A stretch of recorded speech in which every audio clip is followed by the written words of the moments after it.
Hi everyone, this is Libby, and today we are going to look at part 3 of the Hidden Sword, the 7 Noahide Laws. In our previous session, we defined the term Jew by the definition given to us in the Bible. It read in Romans 2:28, "A man is not a Jew because he is one outwardly, nor is circumcision only outward and physical.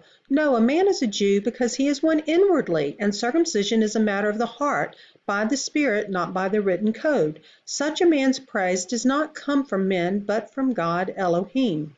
So, true believers and followers of Yahusha, the Son of Yahweh, the Elohim of Abraham, Isaac, and Jacob, who receive his Holy Spirit and are circumcised of heart, are Jews inwardly. So that is the true definition of what a Jew means. We read in United with Israel's article titled The Noahide Laws, an excerpt. It says, "Jews don't believe in proselytization or seeking converts. We don't believe there is a reason for non-Jews to convert and become Jewish." Really, the way the term Jew is used in this context relates to one's perceived ethnicity or belief as a religion. That would be in direct contrast as to how the term Jew is defined in the Bible that we just read. The Bible's definition is not about quote unquote a religion, but it is about having a relationship with Yahushua HaMashiach. The Bible's definition of Jew is inclusive of every tongue, tribe, people, and nation. That is powerful, and that is what the enemy doesn't want you or I to understand nor know. So, Jews don't believe in proselytization or seeking converts. We don't believe there is any reason for non-Jews to convert and become Jewish. The Noahide laws are regarded as the way through which non-Jews, those that they call non-Jews, can have a direct and meaningful relationship with God. As the saying goes, any non-Jew who keeps these 7 goes to heaven. Well, I'm sorry, that is blatantly false, and that's a huge misrepresentation of the covenant-confirming gospel message through Yahushua HaMashiach. So he goes on in this article to say, "It is interesting to note that according to most rabbis and decisors of Jewish law, non-Jews are not only not obliged to observe the other mitzvot of the Torah, but they are actually forbidden to do so." That's just totally false. And in John 14:15, we know, "If you love me, you will keep my commandments." And throughout his word, Yahweh encourages to keep his commandments. So to say that only some are allowed to keep his commandments, again, that's their Jewish religion. That is not a relationship with the Most High Elohim. It goes on to say, in recent years, the term Noahide has come to refer to non-Jews who strive to live in accordance with the 7 Noahide laws. The rainbow is the symbol of the Noahide movement. Again, false. The rainbow has been usurped again and again. Many terms have been usurped and repurposed and redefined, especially the rainbow. We read in Genesis 9:11, "And I shall establish my covenant with you, and never again is all flesh cut off by the waters of the flood, and never again is there a flood to destroy the earth." In Genesis 9:13, "I shall set my rainbow in the cloud, and it shall be the sign of the covenant between me and the earth." So the rainbow is the sign of the covenant between me and the earth. So many people will just get thrown off course just because they see a rainbow and they hear Noah in the term Noahide laws. It's sad, but it's true. So what are the 7 laws of Noah? According to the Pharisees, and believe me, the Pharisees are still alive and kicking, known today in modern day as Lubavitch Jews, the Noahide laws are based from their version of the Talmud, a satanic version of the Torah. So let's take a closer look. You'll find these laws in different orders and stuff like that, so just keep that in mind. And some of the Noahide laws are reflected in the Ten Commandments, but they redefine what many of these laws stand for. So these are counterfeit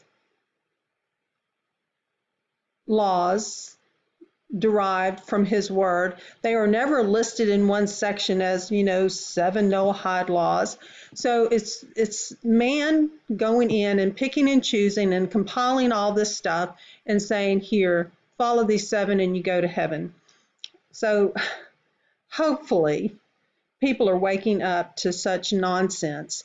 So anyway, so this is idolatry, and there's a whole list underneath it. I'm not going to read you each one, but just look at the first one. Against entertaining the thought that there exists a deity except the Lord. To worship Jesus as the Messiah is blasphemy according to the Talmud and punishable by decapitation. Okay. Pause to read the subcategories of each law, but know there are many more. These 7 are just category headers.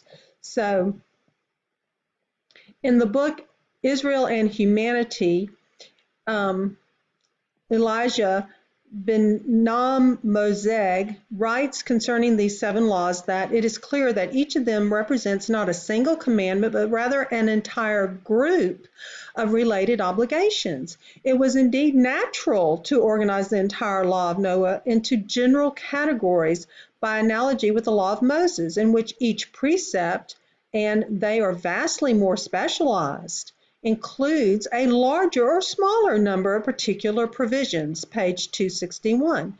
We must repeat that this list of commandments offers nothing more than a method of classification. It regards justice as the purely instrumental aspect of the Noahide code and as an inevitable result of the very existence of this code, page 263. Second one was incestuous and adulterous relations are forbidden. Human beings are not sexual objects, nor is pleasure the ultimate goal of life. Third is murder is forbidden. The life of a human being formed in God's image is sacred. And we know thou shalt not commit murder. Fourth, cursing the name of Yahweh, God, is forbidden. Besides honoring and respecting God, we learn from this precept that our speech must be sanctified as that is in the distinctive sign which separates man from animals. So a blasphemy would be considered to acknowledge the presence of Yahweh, to fear Yahweh, to pray to Yahweh, God, to sanctify Yahweh's name. Even though it's been changed in most Bible translations to God, his name is Yahweh. And just for saying his name, you could be beheaded. Look, to study Torah. Torah, to some people that means the first 5 books of the Bible. To others, Torah just means God's instructions, Yahweh's instructions, which could include the whole book of the Bible.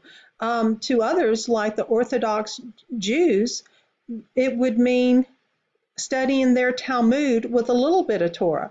So these terms are very important to understand and see where the person is coming from that you are speaking to understand how they define these terms.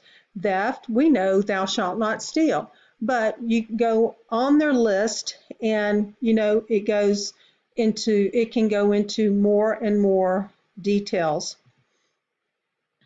Eating the flesh of a living animal is forbidden, and this teaches us to be sensitive to cruelty to animals, and we are supposed to respect his creation.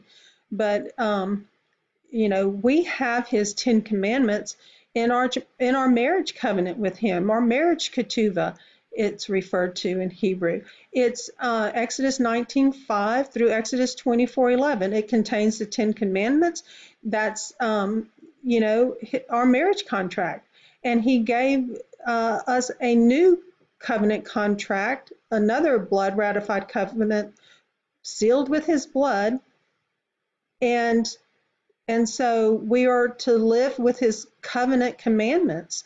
So there is no need for these 7 hand-picked Noahide laws and their subcategories. The 7th one is the biggie. Mankind is commanded to establish courts of justice and a just social order to enforce the first 6 laws and enact any other useful laws or customs. So they have full reign. They can add additional laws and enact other customs, and it's endless. It's the same situation Yahushua HaMashiach found happening in the 1st century when he walked on this earth.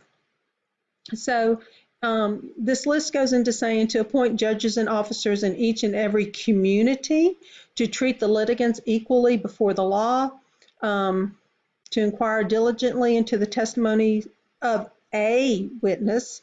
They don't even require 2 witnesses against whom they call Gentiles. And then just skipping down to the bottom, we see here that the court is administered, that the court is to administer the death penalty by the sword. So this type of Sanhedrin court system was what, like I said, condemned Yahushua. And what was he condemned for? He was condemned for telling the truth. He was condemned to death for telling the truth. So I do not believe that that is the type of court system you would like to stand before. I know it's not the type of court system I would like to stand before. And then in closing on this resource of the 7 Noahide laws, it emphasizes that the Jewish law found in Deuteronomy 17:6 requires a testimony of 2 or 3 witnesses before one can be executed. In fact, the last sentence of verse 6 specifically states, "He shall not put to death on evidence of 1 witness." This should be our first clue that these 7 Noahide laws are nothing more than a clever counterfeit of God's 10 commandments.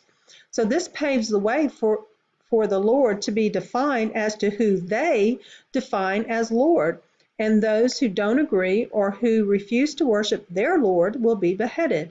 The penalty for violating any of these Noahide laws is spelled out on page 1192 of the Encyclopedia Judaica.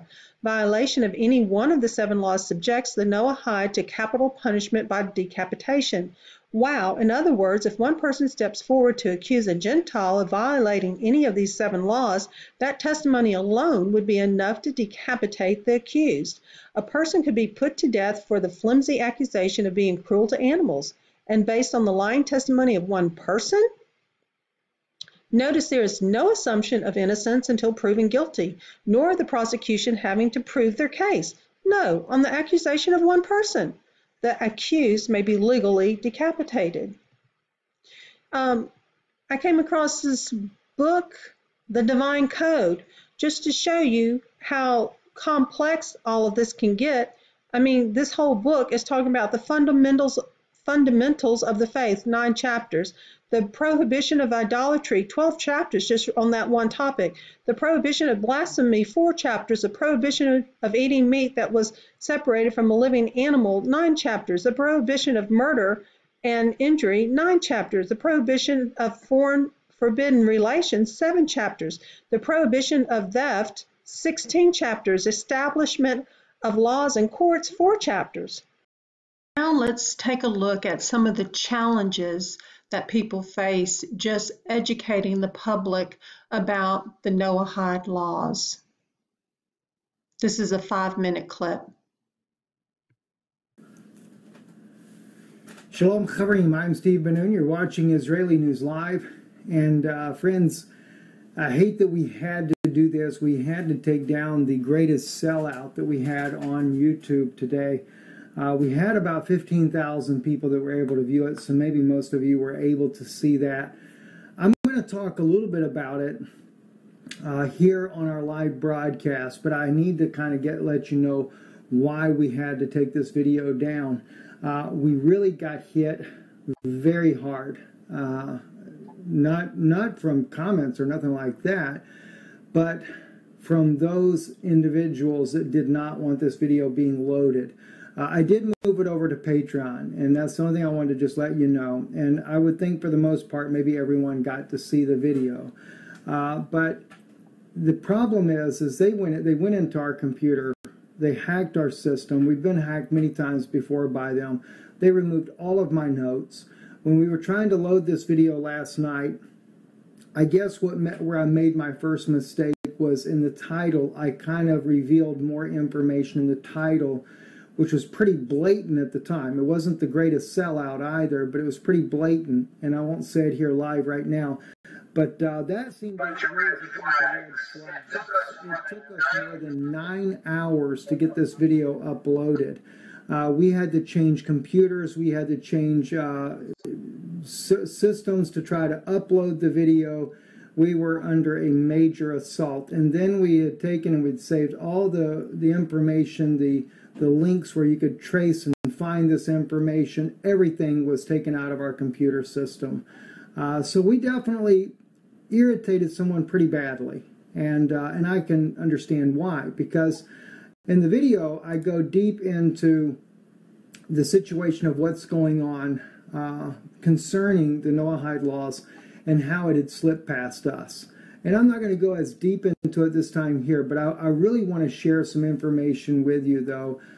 For those of you that are not on Patreon that may not get to hear it, I want to at least try to give you the gist of some of these things here that we had saw that had been going on. I won't go as deep, but in that video I went pretty doggone deep into this information.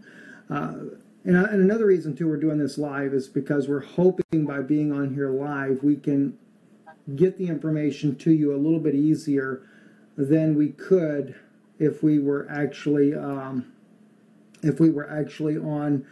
trying to load it once again. Again, like I said, an unbelievable amount of time, and we have extremely fast internet here, so we're definitely being targeted on this end here.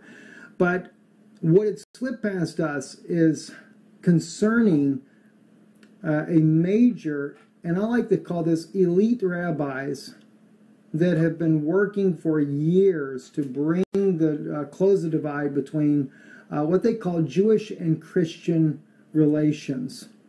And the Vatican spearheaded the part for the side of Christianity, and is one of the reasons why all the different denominations had to join up with the Vatican and coming under this one umbrella.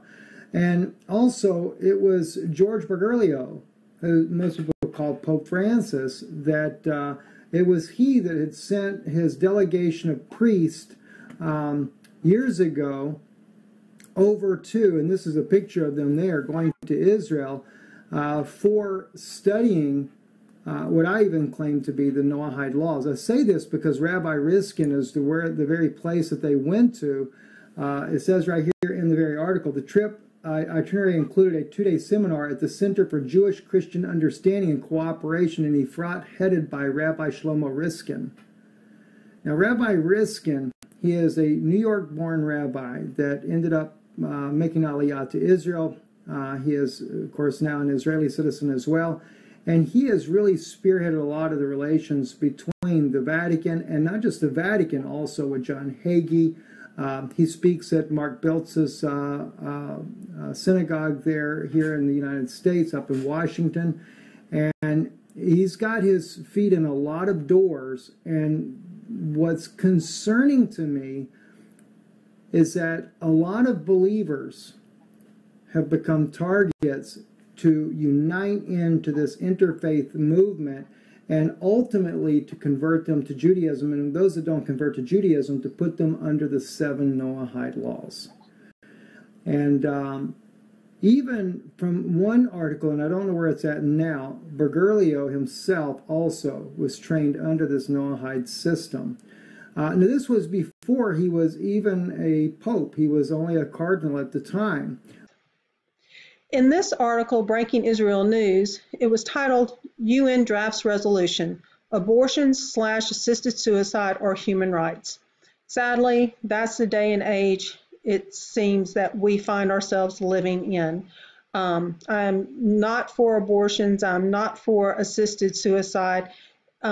Yahweh gives us his instructions on those topics. He respects life, and he wants us to respect life.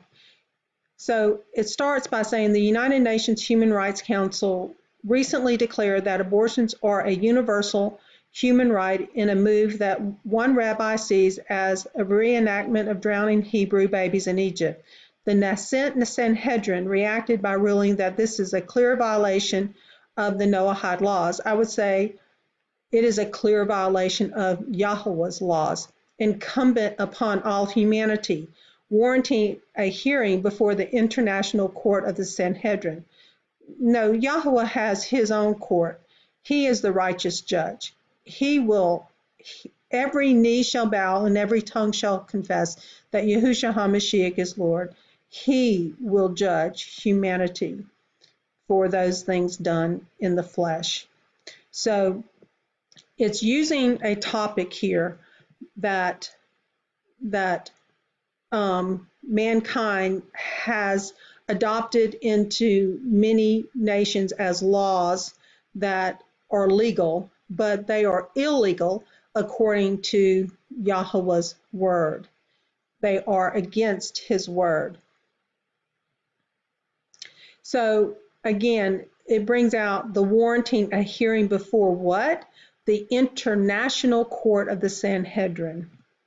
So it goes on to say the new resolution from the United Nations HRC also establishes assisted suicide as a universal human right. The draft of the resolution calls on countries to allow medical professionals to provide treatment to facilitate the termination of life of afflicted adults, such as those who are terminally ill, who experience severe physical or mental pain and suffering, and who wish to die with dignity. So it's a very, very tender topic. So we need to keep in mind, though, the shock and awe technique. The abortion issue is an atrocity that is now being elevated to infanticide, then flaunted by the enemy in an unprecedented level of mental depravity and evil. We just witnessed the state of New York lighting up the minaret, of course they call it a spiral, of the One World Trade Center pink, in celebration of their insane legislation. If that isn't a shock and awe technique, I don't know what is. It is beyond the shock and awe we all experienced after 9/11 prior to the surrender of our rights to George Bush Jr. with the Patriot Act. But hey, it sounded good, right? So with that in mind, let us theoretically suppose, since we know how the enemy works, let's just theoretically suppose that the enemy is working through the flesh of mankind, as in setting the nations up to submit to the 7 Noahide laws to provide a solution to this abortion, infanticide atrocity of the innocent. Not that most of us wouldn't want to see an end of such savage depravity, but not at the cost of being in a situation even worse, with potential for even more loss of life. So the old saying, fool me once, shame on you, fool me twice, shame on me. Let's learn from the shock and awe that we experienced at 9/11. Let's learn how we were so quick to want the Patriot Act, thinking that would bring us more security. So we have to be aware that many of these sensitive topics, especially concerning loss of life, can be used to shock us into accepting something we don't even want to accept, that enslaves us even more and is extremely dangerous. So sadly, this is how the enemy works, through shock and awe and through order out of chaos that is created by them. And then they come up with the solutions for that chaos that is also provided by them. It's really sick. So let's go on with a few more of this article's excerpts. Rabbi Hillel Weiss, the spokesman for the Knesset Sanhedrin, reacted strongly to the pro-abortion, pro-suicide move by the UNHRC. This is simply horrifying. Abortions and assisted suicides are both explicitly against the Noahide Law, which prohibits the spilling of blood. Well, it's explicitly against Yahweh's word. Okay. These values, they call human rights, have only one possible outcome: the destruction of humanity. Any official body that adopts these laws will be brought to justice in the International Court of the Sanhedrin. No, any official body that adopts these laws will be brought to justice before Yahushua HaMashiach, the King of Kings and the Lord of Lords. The origins of the United Nations was rooted in the biblical concept of 70 nations, Weiss said. In their very beginning, they related to this by establishing the state of Israel. But when they turned their back on Jerusalem, they rejected their biblical ideals and lost their mandate. They have become a forum for political plots that oppose holiness, purity, humanity, and the Bible. This is how Sodom was built up. It goes on to say, the Sanhedrin is working with the leaders of several nations to establish a new international body based in Jerusalem on biblical values that will replace the UN. So it almost seems like that's their next step. They got the 70 nations possibly to establish what they call the state of Israel, and now let's replace them with the Sanhedrin. And we know the Sanhedrin were reestablished in 2004. So a lot of key words and phrases here. Sanhedrin, the International Court of Sanhedrin, the international body based in Jerusalem down here, and replace the UN. So in the Jerusalem Post, we read, New Western Wall tunnels, synagogue opened.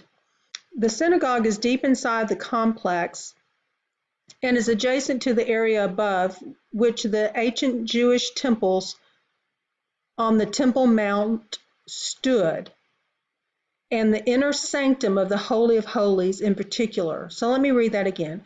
The synagogue is deep inside the complex and is adjacent to the area above which the ancient Jewish temples on the Temple Mount stood, and the inner sanctum of the Holy of Holies in particular.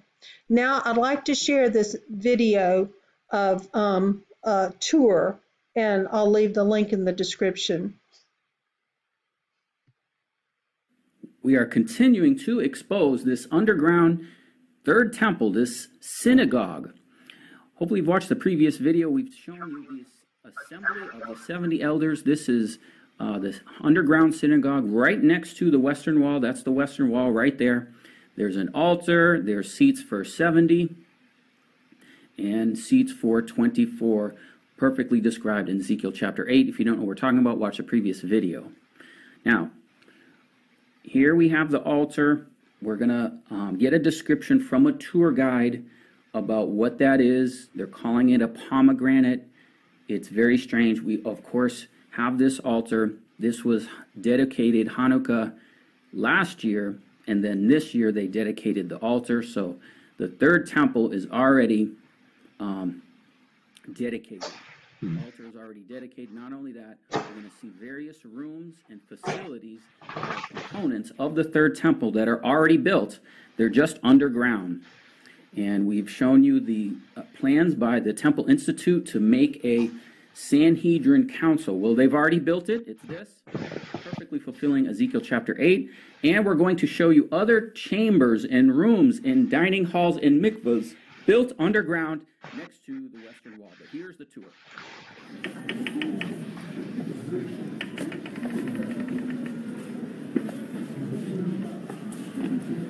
אני חייבת עוד פלגים.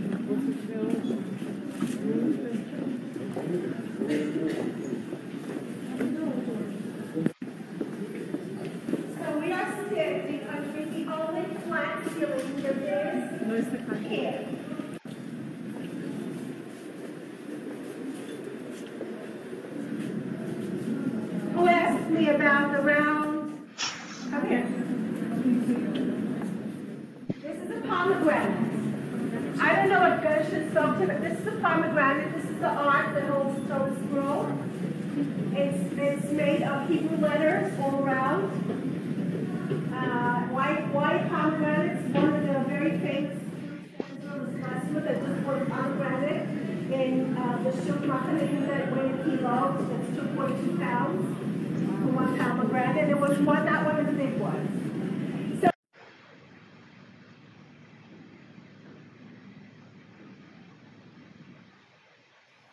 Okay, here is this altar. They called it a bima, and you heard her describe it a little bit as a pomegranate. But we also saw the altar dedication. But let's take a look at this altar. We're going to try and give you the best views of it. Here it is with the kind of replica sea of glass next to it. Okay, this is what you see in Ezekiel chapter 1. There was a crystallite.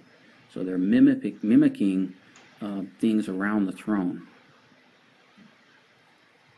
Another view where you can see above the plastic, and then we'll show you another trip we made, and there was a lot of flooding here. So the water was coming down, and it was trickling down, and the floor filled up with water, and there was maintenance there cleaning it out.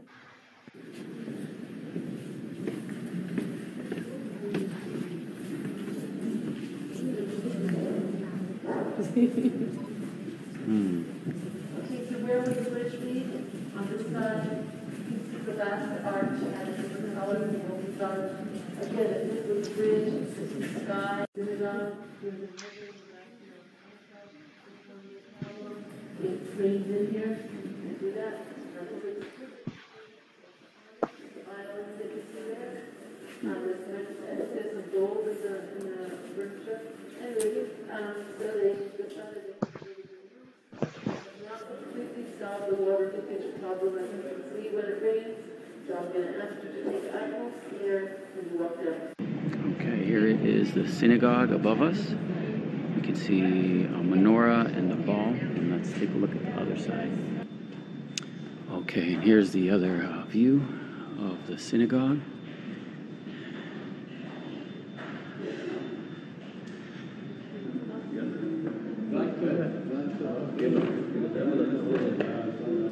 And the other view of the new synagogue. And here is the menorah.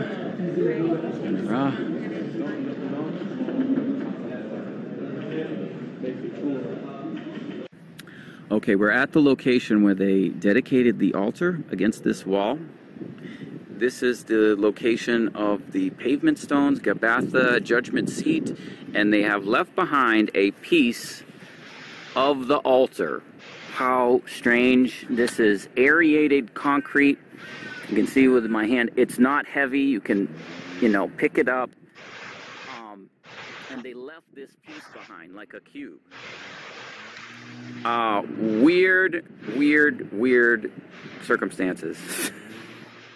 Okay, I had to throw that in. Now, what we had there, guys, we were part witnessing this altar dedication that took place on the Jewish last day of Hanukkah, and there were pieces of it they left behind. I had to show you this in the footage. These little blocks, that's what I just showed you.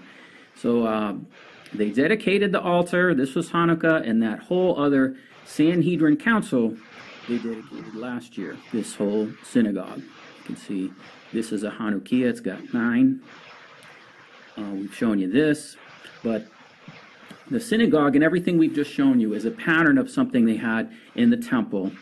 A room like this, they're not exactly certain, but something like this, to where you have a circular pattern of seating of 70 elders. You have 2 scribe tables, and then you had the students of law. Okay, and these are probably the students of law or the 24 elders. So all that is in this synagogue.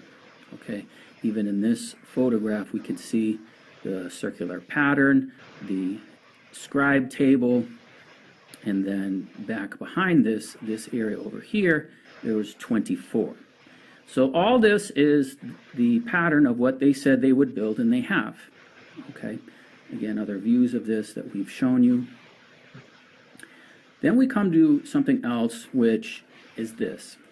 Beneath the western wall, underground, there are entire facilities, dining halls and rooms, ritual baths, all underneath this area in the western wall. This is all, you just walk by this in the tour, you just walk by, you'll see it. When I saw it, I got some video, and it's just astonishing. This was all debris that was piled up to the ceiling, and they cleared it out, and oh, how convenient. We have a place for the third temple underground. I mean, that's what's going on, guys. Huge, long dining hall that we have here. All right, so let's take a look. Okay, is everybody there? Okay, so before we're not doing the journey. We are doing the journey underneath you. We're going through the door.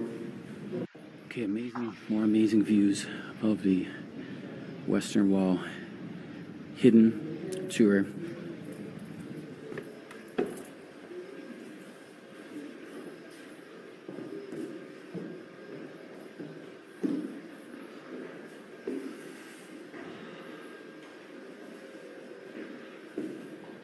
Okay, at the end there, you could see these monitors and these students of law. Remember, we showed you before the students of law and the Temple Institute's plans for the synagogue.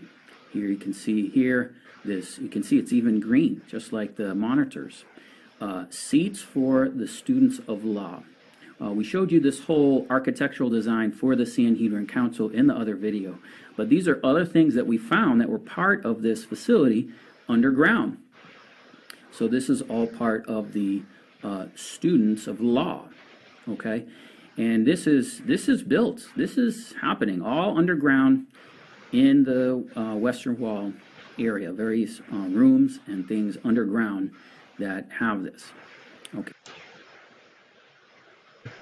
How those rooms will equate to being any aspect of the temple plans they have in the makings, I don't know, but that was definitely a synagogue and definitely enough seats for 70 representatives plus some, and we also saw the classrooms. So in our previous series, we learned that yeshivas are schools that are attended by Jewish males only.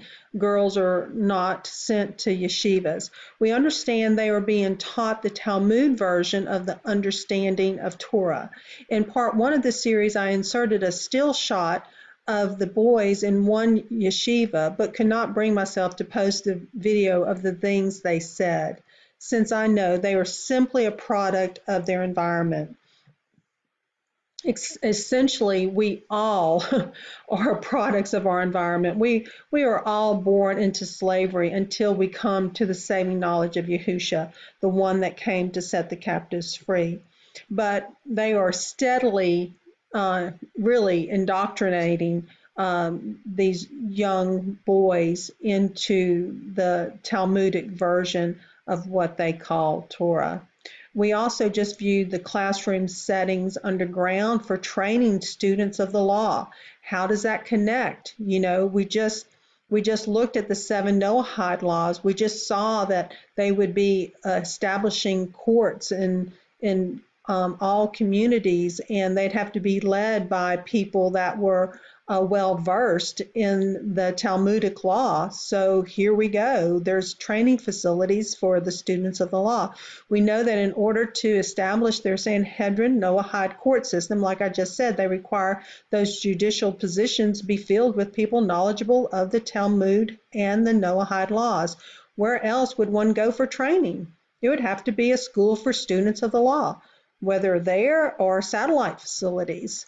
Clearly, there have been biblical instructions, laws, all the way back to Adam, the first preacher of righteousness. So we know that Adam had instructions from Yahweh. We also know, sorry, my dog just snorted. We also know that Noah was the 8th preacher of righteousness under the Melchizedek priesthood. Yahusha became our high priest of the Melchizedek order and was from the tribe of Judah. The Melchizedek priesthood predated the Aaronic Levitical priesthood. So actually, Noah was a preacher of righteousness in the Melchizedek priestly order. So most Orthodox Jews are clinging on to the Aaronic Levitical priesthood, which makes all of this extremely ironic. So the knowledge that the Melchizedek priesthood predated the Aaronic Levitical priesthood, that is a truth they don't want to admit nor to acknowledge the difference between the Book of the Covenant and the Book of the Law. We read in Psalm 110:4, Yahweh has sworn and does not relent. You are a priest forever according to the order of Melchizedek. So to understand these biblical concepts, which we don't have time to go into, such as Book of the Covenant, Book of the Law, Melchizedek priesthood versus the Aaronic Levitical priesthood, all these biblical concepts are not taught in most traditional church settings. So you can watch my recently completed priesthood series. So that series will begin to teach you the meat of his word and, essentially kind of wean you off of the milk. And maybe that's a poor term. It's, all of the basic foundational truths of his word are valuable. It's just time to get more deeply into his word and not just stay drinking milk. There is a time that you must move on. So that's why and how I'm using that phrase. These end of days is not the time to be spoon-fed. One must devote time to studying his word so that you can take ownership of biblical truths that will become living truth in your life. I truly hope you heed this message. The time is short and the deceptions around us are great. And there are several YouTubers trying to get the truth out there. We're everyday people trying to put instructive presentations together on our own dime and on our own time, because that's what we are mandated to do, is share truth. That's what Yahweh wants us to do. So the priesthood series, again, is under my Melchizedek Manna playlist, and I'll leave that link in the description. When you get to that playlist, these are the numbers of this particular priesthood series if you just want to watch that particular series. So it's the 8th and the 9th, the 11th, the 12th, the 13th, and the 18th under that playlist. So, and you may want to view the whole playlist. I mean, you will definitely get educated if you did so on the meat of the word. So as watchmen, we are to sound the shofar at impending danger. And I believe this one topic is such a topic that one should blow the shofar on. And many slough off the topic of the 7 Noahide laws as insignificant. And doing so works in the favor of the enemy. I mean, just look at the Lubavitch Jews just celebrated their 40th anniversary of the 7 Noahide laws sheathed as Education Day in the United States as of March 2018.